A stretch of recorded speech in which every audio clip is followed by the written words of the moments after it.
likes people. That's the part nobody understands. It's not the laughter that hurts him, it's the silence after.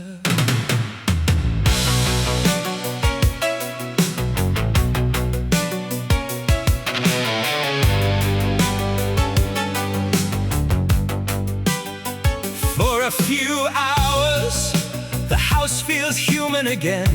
Coats on chairs, coffee rings on the table. Someone laughing in the kitchen, someone saying his name like he still belongs somewhere. And for a little while, he almost believes it, almost forgets the medication beside the kettle, the unopened curtains, the weeks without stepping outside. He can sit there smiling, telling stories, nodding along at the right moments, like somebody untouched by himself. But eventually, they stand to leave, grabbing keys, hugging goodbye, saying, "We should do this more often." And that's the moment the fear starts climbing his throat. Because after they leave, the silence comes back screaming. Every room gets wider, every shadow starts speaking. The memories return like flood water. All the nights he nearly disappeared, all the phone calls never answered, all the years consumed by fear. And suddenly the house feels cavernous, like he's trapped inside his own head. So he stops inviting people over, not because he doesn't love them, because he can't survive.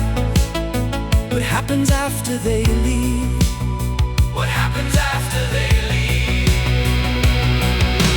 Quiet does strange things to him. It pulls old ghosts from hidden places. A bathroom floor at 3 in the morning, hands shaking against cold tiles, staring at a mirror, trying to recognize the man still breathing. Ambulance lights through wet windows, panic attacks that felt like dying. Weeks spent imprisoned indoors while the world continued without permission. And once the silence starts digging, it never knows when to stop. So he keeps the curtains closed, keeps conversations online, keeps excuses ready, keeps the world at arm's length. Not because isolation feels good, because it feels safer than falling apart again. Because after they leave, everything echoes louder. The past sits down beside him and starts naming every failure, every suicide attempt, every vanished friendship, every year lost to depression, every doorway fear turned into a wall.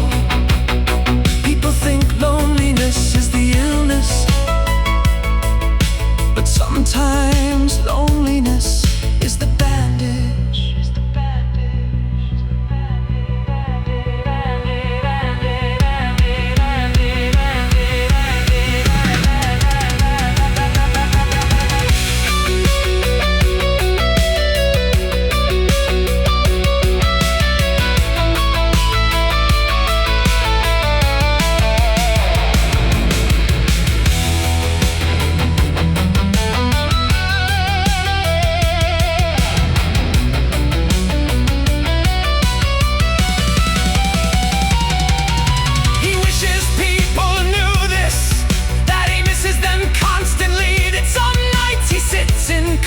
Darkness, wanting to text someone, wanting to hear another voice, wanting proof he still exists somewhere outside his own mind. But he also knows the moment the visit ends, he'll be left alone with himself again. And himself has never been quiet.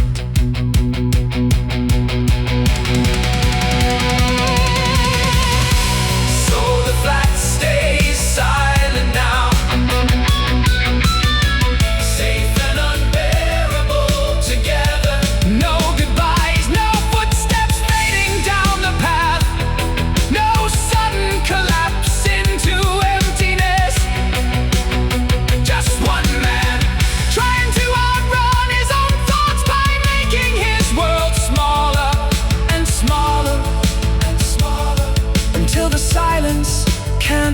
him anymore, or at least not in new ways. Not in new ways, not in new ways, not in new ways. He still watches the door sometimes, wondering what life would have been if goodbye didn't feel like grief every single time.